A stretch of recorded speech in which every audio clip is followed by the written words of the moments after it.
है दोनों पक्षों की तरफ से। टीकाराम जूली बोल रहे हैं अटल बिहारी वाजपेयी जी का, कि जिन्होंने जब इंदिरा जी ने पाकिस्तान के दो टुकड़े किए तो उनको इंदिरा गांधी जी को दुर्गा का अवतार बताया। ये हमारी परंपरा रही है। हमने भी कई ऐसे वाक्य यहाँ पे आए हैं।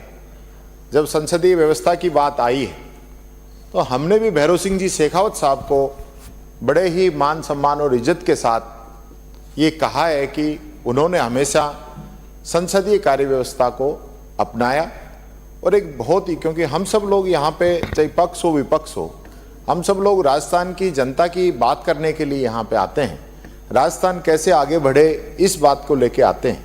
लेकिन कई बार इस प्रकार की परिस्थितियाँ बनती हैं कि गतिरोध बन जाता है। मैं अध्यक्ष जी आपसे आग्रह करूँगा, क्योंकि जो चीज़ें यहाँ पे घटित हुई वो नहीं होनी चाहिए थी। मेरा आपसे आग्रह है आप इसमें व्यवस्था दें ताकि सदन आगे सुचारू रूप से चल सके। माननीय अध्यक्ष महोदय, 21 तारीख से जिस तरह का गतिरोध था वो मैं और माननीय सभी जो इस सदन के सदस्य हैं उन सबको शायद इस बात से इत्तेफाक होगा कि वो गलत हुआ। हम 1952 के कालखंड से लेकर के जब नरोत्तम लाल जी जोशी इस विधानसभा के अध्यक्ष रहे तब से लेकर डॉक्टर सीपी जोशी तक का कालखंड हम देखें, इस तरह के गतिरोध कई बार हुए हैं। लेकिन गतिरोध को समाप्त करने के लिए हमेशा संवाद हुआ है और संवाद से समाधान तक हम पहुँचे हैं और इस तरह की पुनरावृत्ति नहीं हो।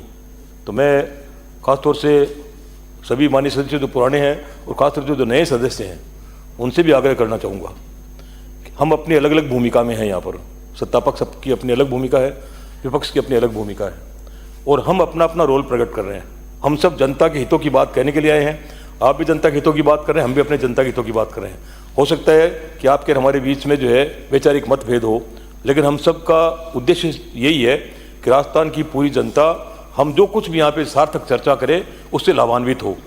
ये जो समय गया है, ये मैं व्यक्तिगत रूप से मानता हूँ कि मूल्यवान समय जो राजस्थान की जनता का हमने यहाँ पे 21 तारीख से लेकर के अब तक जो हमने व्यर्थ किया है, मैं समझ रहा हूँ हम सब के लिए चिंता का विषय है।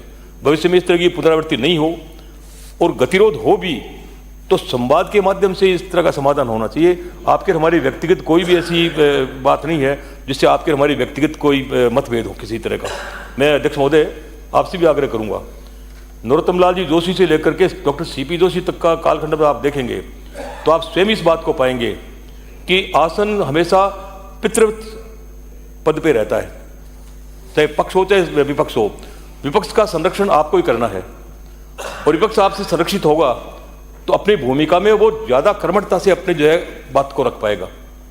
तो आप भी इस बात को ये देखते हुए कि विपक्ष का संरक्षण मुझे करना है और संरक्षित भाव से आप यदि विपक्ष को देखेंगे तो आसन के प्रति किसी भी माननीय सदस्य का कोई भी अमर्यादित आचरण कोई नहीं चाहता और आप सर्वोपरि हैं, सर्वोपरि रहेंगे और सभी माननीय सदस्य आपका सम्मान जो है दिल से करते हैं, केवल मुंह से नहीं।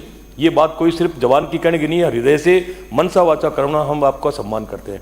मेहरबानी करके जो भी कुछ ये घटित हुआ इसको जो है अपने दिमाग से निकालें और भविष्य में आप निर्देश फरमाएं, स्वयं दोनों पक्षों को आप निर्देश फरमाएं कि हम शालीनतापूर्वक अपने व्यवहार की बात करें। शब्दे वचने का दरिद्रता, शास्त्र कहता है वचने का दरिद्रता, वचन की दरिद्रता न इधर से हो न उधर से हो। वचन की दरिद्रता करके हम स्वयं इस बात का प्रमाण पत्र देते हैं कि मेरा व्यक्तित्व कैसा है। तो मैं सभी माननीय सदस्य जो इस सदन के सदस्य हैं उनसे आग्रह करूंगा कि वचन की दरिद्रता नहीं हो। वैचारिक मतभेद हो सकते हैं लेकिन वचन की दरिद्रता जो है उससे भी ज़्यादा निकृष्ट है। तो भविष्य में हम इस बात का ध्यान रखें और इस सदन का जो समय है राजस्थान की जनता का समय है। हम भाग्यशाली है 200 लोग जिनको राजस्थान की जनता ने एक अमूल्य समय हमको दिया है, इसका हम सदुपयोग करें, यही मेरी आप सबसे अपेक्षा है। मैं माननीय अध्यक्ष महोदय पुनः आपसे आग्रह करूंगा कि 21 तारीख से लेकर अब तक जो गतिरोध बना हुआ है आप उदारता दिखाते हुए उस गतिरोध को समाप्त करें। बहुत बहुत धन्यवाद। माननीय संसदीय मंत्री। माननीय अध्यक्ष महोदय, पहले तो मैं आपका आभार व्यक्त करूंगा कि आपने अपनी तरफ से पूरे प्रयास किए सदन की गरिमा बनी रहे, आसन का मान और सम्मान हो और जो हमारी स्वस्थ परंपराएं इस विधानसभा में रही है वो कायम रहे। पक्ष हो या विपक्ष हो, सभी एक दूसरे माननीय सदस्य का भी मान और सम्मान करें और उससे भी अधिक आसन का पूरा मान और सम्मान करें।